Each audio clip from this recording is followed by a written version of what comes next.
Bluetooth disconnected.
الرحيم الرحمن يتغشى من رحمته والمغفرة ويعلي درجاتهم بالجنة وينفعنا ويدعو علينا من بركاتهم أسرارهم أنوارهم وعلومهم ونفحاتهم بالدين والدنيا والآخرة على هذه النية وإلى حضرة النبي صلى الله عليه وسلم لهم الفاتحة. أعوذ بالله من الشيطان الرجيم. بسم الله الرحمن الرحيم. الحمد لله رب العالمين الرحمن الرحيم مالك يوم الدين إياك نعبد وإياك نستعين اهدنا الصراط المستقيم صراط الذين أنعمنا عليهم غير المغضوب عليهم ولا الضالين وللمؤمنين والمؤمنات آمين.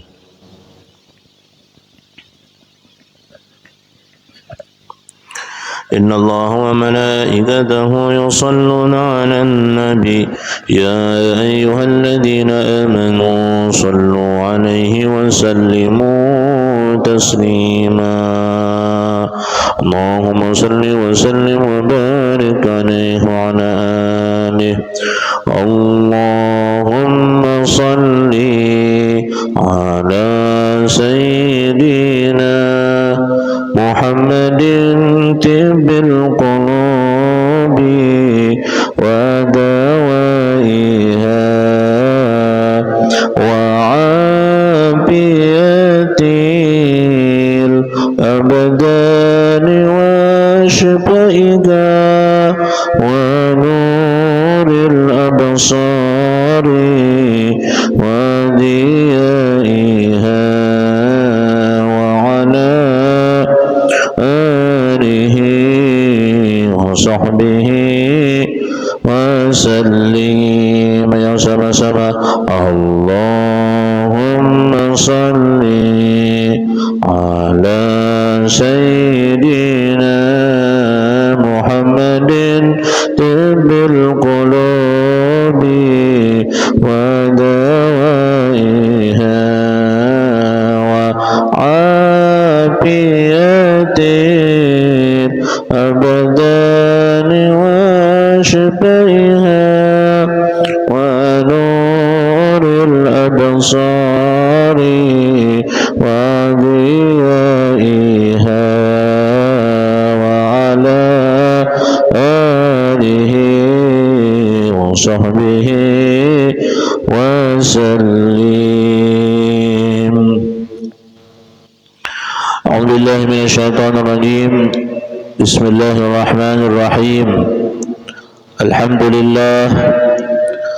الحمد لله الذي هدانا لهذا وما كنا لنهتدي لولا أن هدانا الله. والصلاة والسلام على رسول الله سيدنا وحبيبنا وشفيعنا ومولانا محمد ابن عبد الله صاحب الشفاعة العظمى عند الله وعلى آله وصحبه ومن تبع هداه ووالاه. أما بعد. سبحانك لا علم لنا إلا ما علمتنا إنك أنت العليم الحكيم وتب علينا إنك أنت التواب الرحيم واهدنا وعافنا واعف عنا إلى الحق صراطك المستقيم لا حول ولا قوة إلا بالله العلي العظيم العزيز العليم عدد كل حرف كتب ويكتب أبد الآبدين ودهر الداهرين رضي الله عني وعنكم وعن جميع المسلمين قال رضي الله عنه. ومن السنة بالمسجد نية الاعتكاف. بسم الله الرحمن الرحيم. نويت أن أعتكف بهذا المسجد ما دمت فيه لله تعالى. Sahajaku niat i'tikaf di dalam ini masjid selama aku berada di dalamnya bagiku sunnah karena Allah Ta'ala. Ulama'ana al-fudala wa asatidatul ajilla wa masyaikhul qurama wa jami'ul hadirin wal hadirat jama'atul salah al-maghrib wa jama'ah at-ta'lim masjid sabilillah al-ahibba'i rahimani wa rahimakumullah, yang sama-sama kita ta'zimi, kita taati, kita muliakan, kita tunggu nasihat petuah agamanya mereka segenap para alim, para ulama, para masyayikh, para tuan guru, para asatidah, pewaris ilmu baginda Nabi Muhammad sallallahu alaihi wasallam dimanapun mereka berada, wabil khusus yang ada di lingkungan masjid sabilillah. Para sepuh, para bini sepuh, para orang tua kami, dewan pembina, dewan penasihat, tokoh masyarakat, tokoh agama yang ada di sekitar masjid sabilillah, yang Al-Fakir banggakan, yang Al-Fakir hormati, hadirin wal hadirat, muslimin muslimat, jamaah salat maghrib, sekaligus jamaah kajian rutin pembacaan kitab Nasaihul Ibad yang seyogianya kita laksanakan di setiap Ahad malam Senin, maka untuk kali ini kita majukan karena ada beberapa hal. Mudah-mudahan apa yang kita laksanakan pada malam hari ini, duduknya kita di majelis ini bernilai pahala di sisi Allah Subhanahu wa taala, dan ilmu yang kita peroleh di majelis ini menjadi ilmu yang manfaat, menambah iman takwa kita kepada Allah Subhanahu wa taala. Amin amin ya rabbal alamin. Jamaah rahimakumullah, sambungan daripada kitab Nasaihul Ibad. Bismillahirrahmanirrahim. Qala al-muallif rahimahullahu ta'ala anhu, wal maqalatu at-tasi'atu wal 'ishrun qala ay ash-shibli idza aradta an tasta'nisa billah ay yaskunu qalbuka ma'allahi wa la yanfaru minhu fastawhish min nafsika ay faqta' muwaddati nafsika. Wal maqalatu at-tasi'atu wal 'ishrun, dan bermula maqalah ke-29. Maqalah at-tasi'ah wal 'ishrun ke-29. Qala, berkata siapa? Ai Asy-Syibliyu, berkata Syekh Asy-Syibli, berkata Syekh Asy-Syibli, idza aradta, apabila engkau menghendaki, antasta'nisa billah, merasa nyaman dengan Allah. Siapa yang ingin hatinya merasa nyaman dengan Allah, siapa yang ingin dirinya itu merasa dekat, merasa nyaman billah, dengan Allah, ai yakni yaskunu qalbuka ma'allah, yakni maksudnya hatimu itu uskun atau sakana yaskunu, ya, sakinah, ya, hatimu itu tenang. Yaskunu qalbuka, yakni maksudnya hatimu itu tenang ma'allah, bersama Allah. Wala yanfaru, dan tidak lari, ya, minhu, dari nafsumu, fastauhish min nafsik, ya,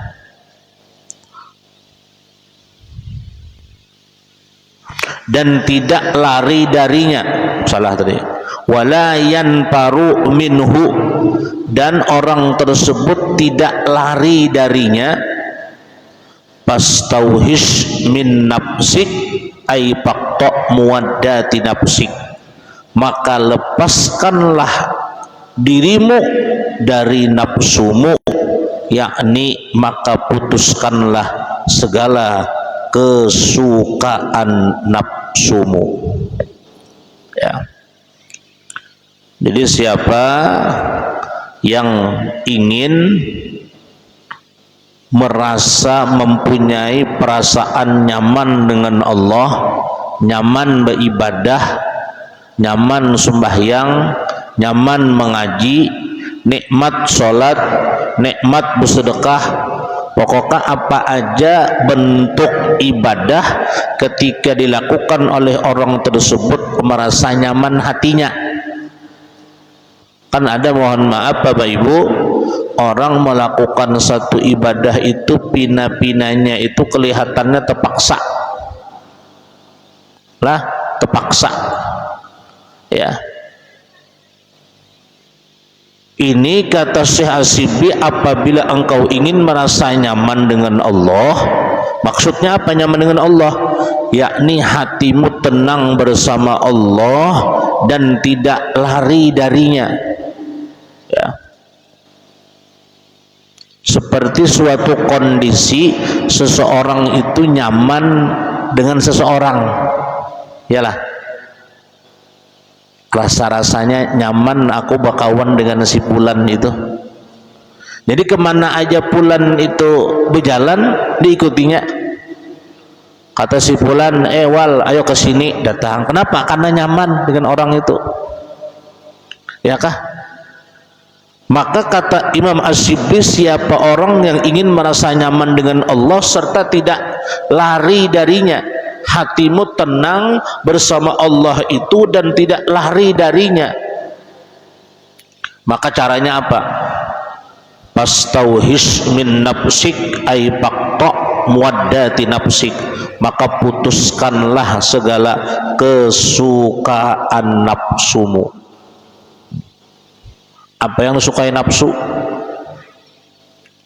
Cenderung kepada tindak kemaksiatan, kejahatan, itulah nafsu kita. Ujar nafsu, jangan ke majelis ta'lim.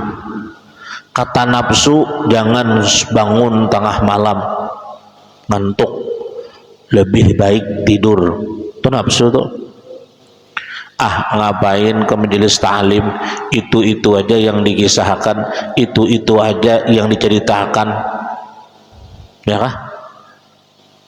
Mendingan di rumah ya, lumayan setengah jam baring-baring sambil lihat TV, atau mungkin ada bola Piala Dunia, jadwalnya habis maghrib nih. Nah, adakah jadwalnya Piala Dunia habis maghrib?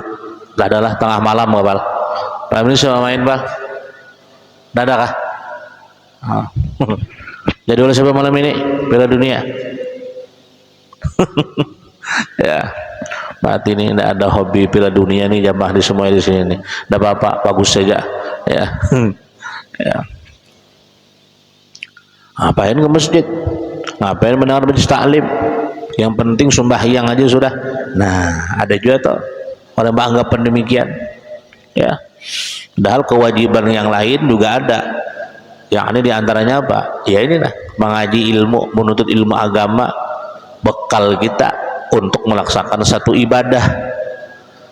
Ya, karena ibadah itu kalau tidak ada ilmunya ditolak. Ya kan? Ditolak. Jamaah rahimakumullah,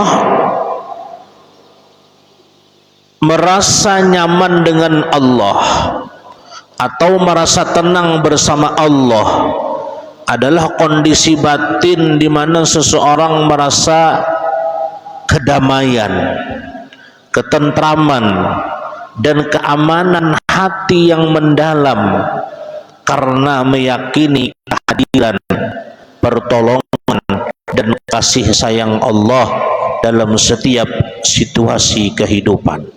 Ya. Ini adalah bentuk puncak hablum minallah, di mana seorang hamba tidak lagi merasa takut, merasa cemas akan urusan duniawi. Ya, itu merasa nyaman dengan Allah tadi, ya, merasa nyaman dengan Allah. Maka lepaskanlah dirimu dari nafsumu, yakni maka putuskanlah segala kesukaan nafsumu, ya. Dan ini juga kalau tidak salah di dalam kitab Ayyuhal Walad pernah disebutkan, ya. Rasanya Ayyuhal Walad sudah khatam kita baca di majelis ini, selesai. Seorang murid bertanya kepada Al-Imamul Ghazali, bagaimana pendapat sampean wahai guru terkait dengan ubudiyah, tentang penghambaan, ya.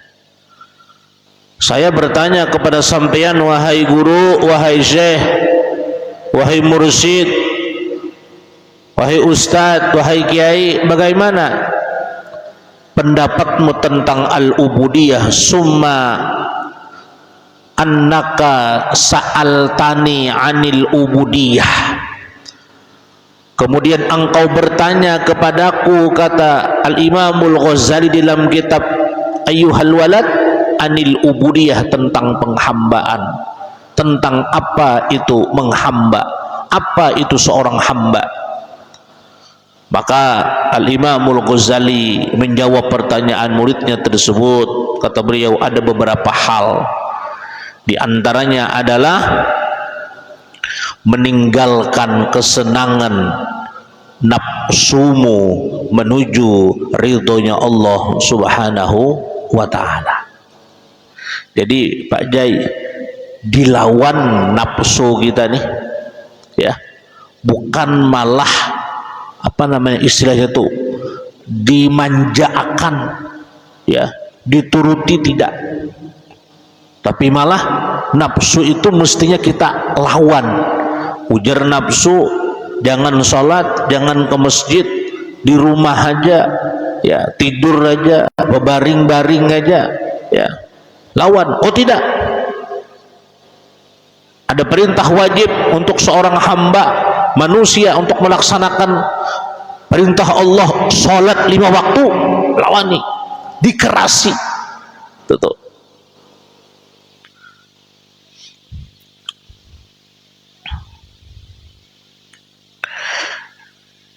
Ini adalah suatu kondisi di mana hati seorang hamba merasakan manisnya iman, kedekatan spiritual atau qurbun, dekat, dan cinta mendalam, mahabbah kepada Allah Subhanahu wa ta'ala. Itu maksudnya, ya, yaitu engkau ingin merasa nyaman dengan Allah, yakni hatimu tenang bersama Allah dan tidak lari darinya. Maka lepaskan dirimu dari nafsumu, yakni maka putuskanlah segala kesukaan nafsumu. Keadaan hatinya ketika beribadah bukan lagi beban, melainkan kebutuhan dan kebahagiaan. Hati merasa tenang, hati merasa tentram dan bahagia hanya dengan mengingat Allah Subhanahu wa ta'ala, ya. Jadi ibadah yang kita lakukan ini, ya, mengaji, ya, sholat 5 waktu, dan kebaikan-kebaikan jalannya itu bukanlah paksaan.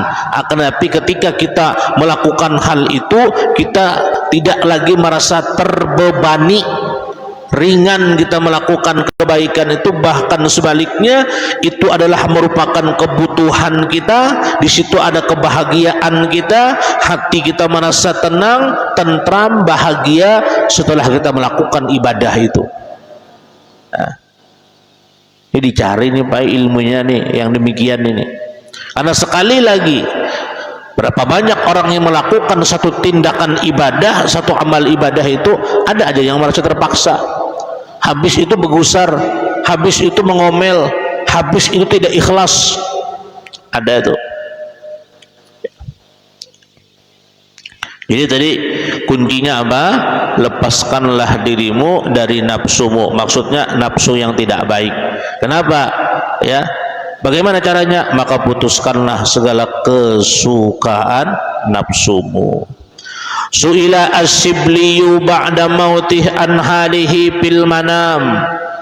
Syekh As-Sibli ditanya setelah beliau meninggal perihal keadaan dirinya.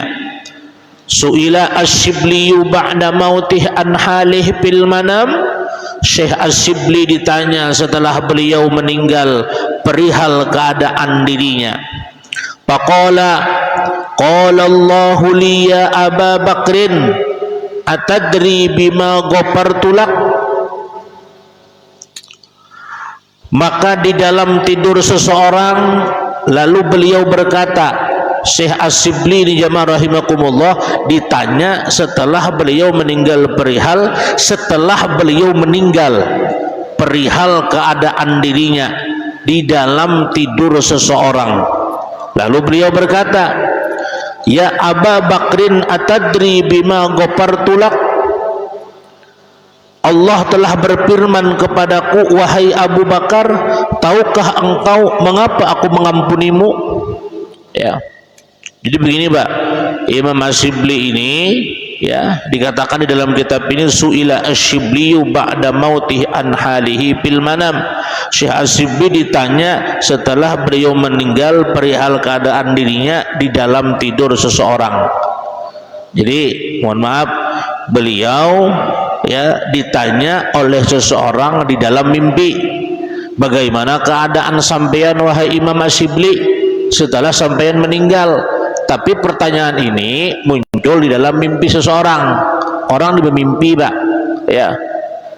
Orang bermimpi bertanya kepada Syekh As-Sibli, ya. Maka dikatakan, qala Allahu li ya Aba Bakrin atadri bima ghafartu lak. Allah telah berfirman kepadaku, wahai Abu Bakar, tahukah engkau mengapa aku mengampunimu?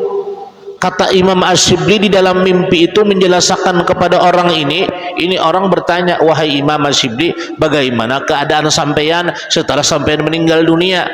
Lalu kata Imam As-Sibli, Allah Ta'ala telah berfirman kepadaku, kata Allah Ta'ala, wahai As-Sibli, wahai abahnya Abu Bakar, ya Aba Bakar, wahai Abu Bakar, atadri bima ghafartu lak, tahukah engkau mengapa aku mengampunimu? Sampai ingin tahu kata Allah Ta'ala, kenapa saya mengampunimu, kenapa? Maka qultu bisolihi amali qalala. Maka aku menjawab, kata Imam As-Sibli dalam mimpi itu, aku berkata sebab amal solehku. Qala, Allah berfirman, la, bukan wahai As-Sibli, bukan karena amalmu, bukan karena amal solehmu aku mengampuni, bukan wahai Imam As-Sibli. Qultu bi ikhlasi ubudiyati qala la. Lalu aku berkata lagi, mungkin sebab keikhlasan ibadahku. Lalu Allah Ta'ala berfirman, la, qala la, qala, Allah berfirman la, bukan juga. Oh, jadi kenapa?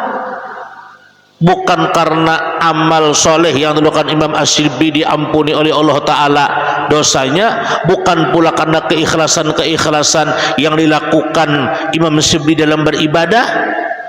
Atau kata Imam As-Sibli, qultu bihaji wa saumi wa salati, aku berkata sebab hajiku kah, puasaku kah, salatku? Qala, Allah berfirman, la, bukan, kata Allah. Qultu bihijrati lis-salihin wa li talabil ilmi, aku berkata lagi sebab hijrahku ke orang-orang soleh kah, aku berkawan dengan orang-orang soleh. Dulu aku banyak berkawan dengan preman-preman, sekarang kawan-kawanku semuanya orang soleh semua. aku senang berkumpul dengan majelis orang-orang soleh, ya, dan wali talabil ilim, dan aku menuntut ilmu. Qala la, Allah Ta'ala berfirman, la, bukan. Qultu ilahi fabima, aku berkata, wahai Tuhanku, jadi sebab apa engkau mengampuni aku, kata Imam Asyibli. Faqala ta'ala, maka Allah Subhanahu wa ta'ala berfirman, atadhkuru hina kunta tamshi fi darbi Baghdad fawajadta hirratan saghiratan qad at'abahal bardu, ya, maka Allah Ta'ala berfirman, ingatkah, atazkuru, apakah engkau mengingat, atau ingatkah ketika engkau berjalan, ya, tamsi, berjalan, di darbi Baghdad, di gerbang kota Baghdad, wajadta hirratan sogiratan, lalu engkau menemukan seekor kucing kecil, ya, qad ad'afahal bardu, yang mana kucing kecil itu sungguh hawa dingin telah membuatnya lemah. Qad ad'afahal bardu, yang mana kucing itu kedinginan dikarenakan cuaca saat itu sangat dingin. Wahia tanzawiyu min siddatih, ya, yang sungguh hawa dingin telah membuat dia lemah dan ia terpojok karena sangat dinginnya. Kemudian fa'akhajtaha rahmatan laha, lalu engkau, kata Allah Ta'ala, wahai Asyibli, mengambil kucing itu, mengambilnya, kenapa? Rahmatan laha, karena rasa sayang kepada kucing itu. Ingatkah, kata Allah Ta'ala, wahai Asyibli, dulu ketika engkau ada di pintu gerbang Baghdad, suatu saat engkau berjalan, di tengah jalan engkau menemukan seekor kucing. Kucing itu dalam keadaan terpojok, dalam keadaan kedinginan, ya, karena cuaca saat itu luar biasa dinginnya. Lalu engkau ambil kucing itu, ya, dengan rahmatan laha, engkau mengambilnya karena rasa sayang kepada kucing itu. Wa adkhaltaha fi parwa kana alaika wiqayatan laha faqultu na'am, lalu engkau mengambilnya karena rasa sayang kepada kucing itu dan memasukkannya di jubah yang ada padamu. Masukkan, ya, kucing masukkan dalam jubah, istilahnya itu apa, digendong supaya kucing tadi hangat, karena kucing itu dalam keadaan kedinginan, buat di dalam gamis. Nah, lalu engkau mengambilnya karena rasa sayang kepada kucing itu dan memasukkannya di jubah yang ada padamu sebagai perlindungan kepada kucing itu. Maka aku berkata, na'am, inggih, saya ingat, ulun ingat. Saat itu, saat kejadian tersebut ingat, kata Imam Asyibli. Faqala ta'ala, lalu Allah Subhanahu wa ta'ala berfirman, birahimatika litilkal hirrah rahimtuka, sebab rasa sayangmu kepada kucing itulah maka aku menyayangimu, kata Allah. Ulangi kalimatnya, sebab rasa sayangmu kepada kucing itulah maka aku menyayangimu.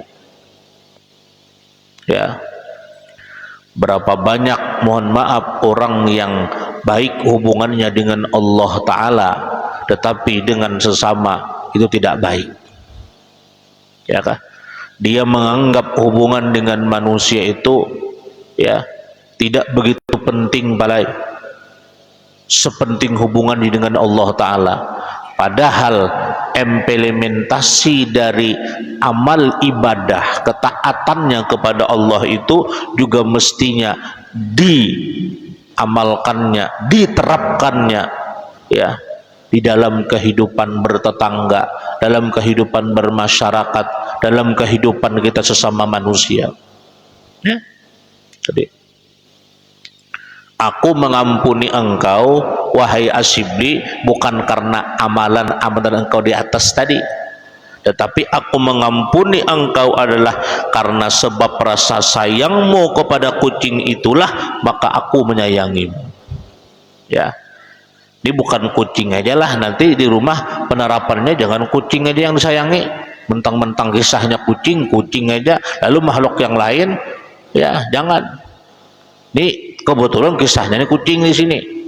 Nah, kalau di dalam kitab Uspuriyah jamaah rahimakumullah ya, itu Khalifah siapa namanya? Umar bin Khattab dengan burung ya, kasih sayangnya tadi. Ya, kan di dalam sebuah hadis dijelaskan ar-rahimu nayarhamuhumur rahman irhamu man bil ardi yarhamkum man bis sama.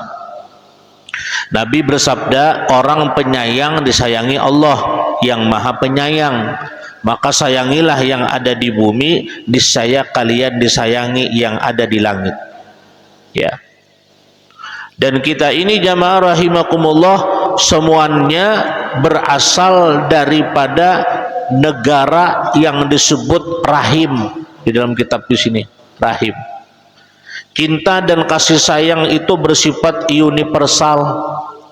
Setiap orang secara falsafati adalah warga negara yang sama, yaitu warga negara rahim.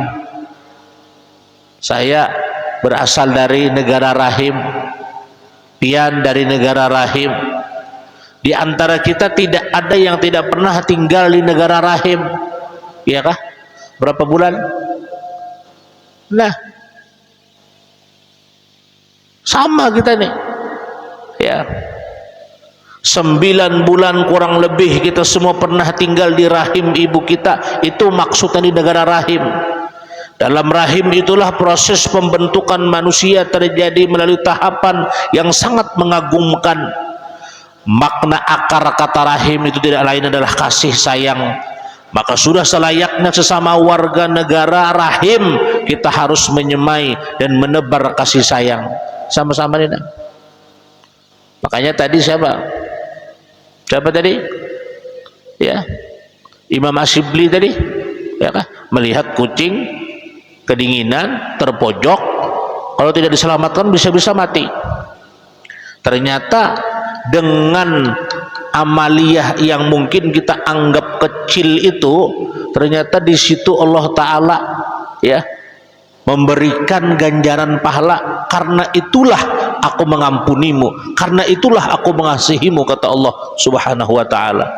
Ya, maka dikatakan di sini tindakan yang tampak kecil dari kita, mungkin sebagaimana dicontohkan oleh Imam Asyibli, dicontohkan Sayyidina Umar bin Khattab. Nah, kalau kisah Umar ini jamaah rahimakumullah, ketika Khalifah Umar ke kota Madinah berjalan-jalan, maka melihatlah seorang bocah dengan mempermainkan seekor burung pipit atau uspur. Umar bin Khattab nih Pak berjalanan ya di kota Madinah. Di saat perjalanan itu beliau menyaksikan ada seekor bocah anak-anak memainkan burung pipit. Pipit itu di dalam bahasa Arab uspur namanya, uspurun. Merasa iba melihat burung itu, beliau membelinya dan melepaskannya ke angkasa. Kata Umar bin Khattab, wahai bocah, enak nah duit, atau istilahnya ini permen, nah kutukar aja burung itu dengan permen, burung itu dengan duit ini, nah yang penting burung itu saya ambil, ini uangnya. Ya, ketika Umar wafat, salah seorang ulama terkemuka jumhur melihat Umar dalam mimpi. Ketika Umar meninggal dunia, saat itu ada ulama yang bermimpi melihat keadaan Umar di dalam mimpinya. Lalu kata ulama tersebut, apa kabar Umar? Ini sama dengan kisah tadi Imam Asyibli tadi. Imam Asyibli meninggal dunia, lalu sepeninggalnya itu ada yang bertanya, tapi dalam mimpi, Dalam mimpi dipertemukan, wahai Imam Shibli, bagaimana keadaan sampean setelah sampean meninggal dunia? Maka tadi dikatakan Imam Shibli, dia mengisahkan Allah Ta'ala berfirman kepadaku, apa kata Allah? Tahukah engkau wahai Imam Shibli, kenapa aku mengampunimu? Kenapa? Lalu Imam Shibli bangga, karena amalku, karena hajiku, karena puasaku, karena keikhlasanku, karena hijrahku bersama-sama dengan orang soleh, karena aku menuntut ilmu. Itu tidak, apa namanya, kata Allah Ta'ala, semua itu bukan, ya, apa yang kau lakukan itu bukan menjadi sebab utama aku mengampuni dosamu. Tetapi kenapa? Nah, ingatkah kata Allah tadi, ketika engkau berada di kota Baghdad, engkau mengambil kucing dan sebagainya, engkau sayangi tadi. Ini sama yang dilakukan oleh Umar bin Khattab tadi. Lalu ketika sepeninggal Umar bin Khattab, ada orang yang bermimpi, ulama yang bermimpi bertemu dengan beliau, melihat Umar dalam mimpi, lalu menanyakan, apa kabar wahai Umar? Tanya sang ulama, apa yang telah dilakukan Allah kepadamu? Lalu, Allah telah mengampuniku dan menghapus segala dosaku. Mengapa? Sebab kedermawananmu kah? Sebab keadilanmu kah? Atau karena zuhudmu terhadap dunia? Umar menggeleng, bukan itu.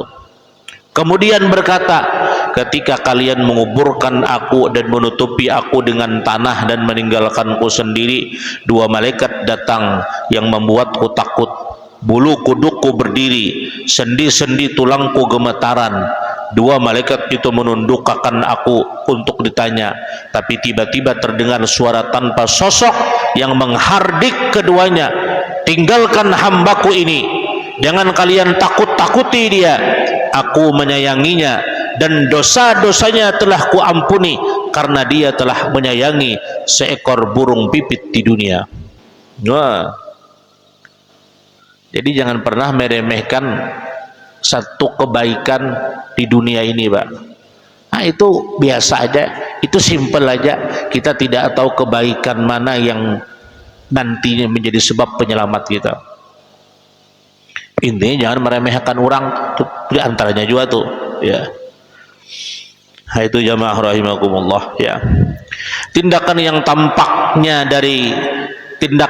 tampaknya kecil dari kita, sebagaimana dicontohkan Sayyidina Umar, dicontohkan Imam Shibli, ternyata berdampak besar bagi alam, dan menurut pandangan Tuhan itu perkara bernilai besar. Kepada para sahabat, Nabi berpesan agar memperlakukan hewan dengan baik, tidak kelaparan dan tidak kepayahan. Nabi bersabda, Allah mewajibkan berbuat baik kepada semua. Jika menyembelih, sembelihlah dengan baik. Tajam makan mata pisau, lakukan dengan tangkas. Sampai Nabi itu bersabda, perlakukanlah hewan dengan baik, kata Nabi Muhammad. Bila menyembelih, tolong tajam makan pisaunya, ya. Makanya sunnah kalau orang yang menyembelih kurban itu mata pisaunya ditajamkan, supaya hewan sesembelihan kurban itu, akikah itu, tidak merasakan sakit.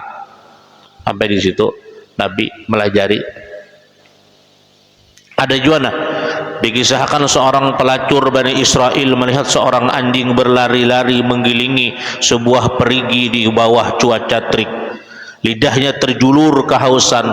Pelacur itu lalu melepas sepatunya, menimba air dengannya dan memberi minum pada anjing itu. Maka ia pun diampuni oleh Allah. Sebaliknya seorang wanita diriwayatkan masuk neraka gara-gara menahan seekor kucing, tidak memberinya makan, membiarkannya makan rumputan hingga mati. Ya kah? Mendengarkan kisah ini? Banyak dikisahkan ulama nih. Bagaimana tentang wanita tunawisma tadi? Ya kah? Ujung-ujungnya dengan rahmat Allah masuk surga. Sebaliknya ada perempuan, ya, yang lain di sisi lain wanita baik-baik, ternyata masuk neraka. Kenapa? Karena menahan seekor kucing, tidak memberinya makan. Itu menyiksa namanya, menyiksa. Prinsip-prinsip kasih sayang itulah yang harus kita tebarkan. Jangan sampai karena perbedaan yang satu manusia dan yang satu binatang, yang satu makhluk hidup dan yang satu benda mati, kita menganiayanya. Ya. Kita mengeksploitasi tanpa batas dan tanpa nurani. Bahkan setiap kali mengirim ekspedisi perang, Nabi selalu berpesan agar bukan saja tidak mengganggu anak-anak, kaum perempuan dan orang lemah, tapi juga tidak merusak pepohonan. Dipesankan demikian agar kaum muslim menunjukkan sikap kasih sayang untuk semua, rahmatan lil alamin. Sampai berperang tuh Pak Jai. Jadi kalau kita melihat keadaan sekarang, itu perang loh, Israel dengan Palestina, ya kah? Mereka menuduh orang Islam itu teroris. Sebenarnya yang teroris adalah mereka. Mereka memerangi Palestina itu bukan tujuannya memerangi, membunuh yang dewasa ini, tapi apa? Anak-anak yang dihantamnya, ya kah? Nah, agama kita Pak, Islam Pak, sampai ketika Nabi mengutus ya sahabat untuk berperang, apa pesan Nabi? Tolong jangan disakiti anak-anak, jangan disakiti yang lemah-lemah. Zionis Israel Pak, berapa ratus ribu sudah anak-anak dibunuhnya di Palestina itu. Lalu dia menyatakan yang teroris itu siapa? Mereka yang sebenarnya teroris. Ya, ini harus kita buka di mata kita. Amerika juga itu sekutunya. Nah, dan sungguh sangat disayangkan kenapa pemerintah sekarang hari ini malah kelihatan-kelihatannya itu, pina-pinanya itu malah pro ke Amerika. Kalau dilihat sekarang ini, minta maaf aja ini, ya. Masih mending Pak Jokowi, jelas arahnya kemana.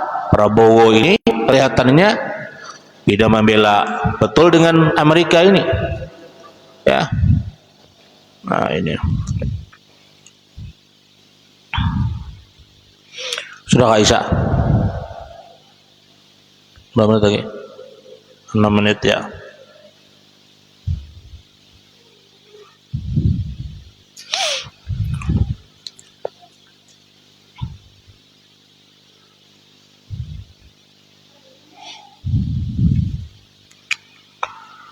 Bahwa ditulis lagi di sini ya, alam semesta ini kerap disebut kosmos, bukannya kaos, karena selain memang indah dan teratur, Tuhan menciptakan semua makhluk di dalamnya saling berkaitan dan saling mempengaruhi dalam bingkai keharmonisan dari yang terkecil hingga yang terbesar. Itulah yang disebut prinsip interdependensi di dalam fisika baru, bahwa semua yang ada di alam semesta ini saling bergantung dan saling terhubung.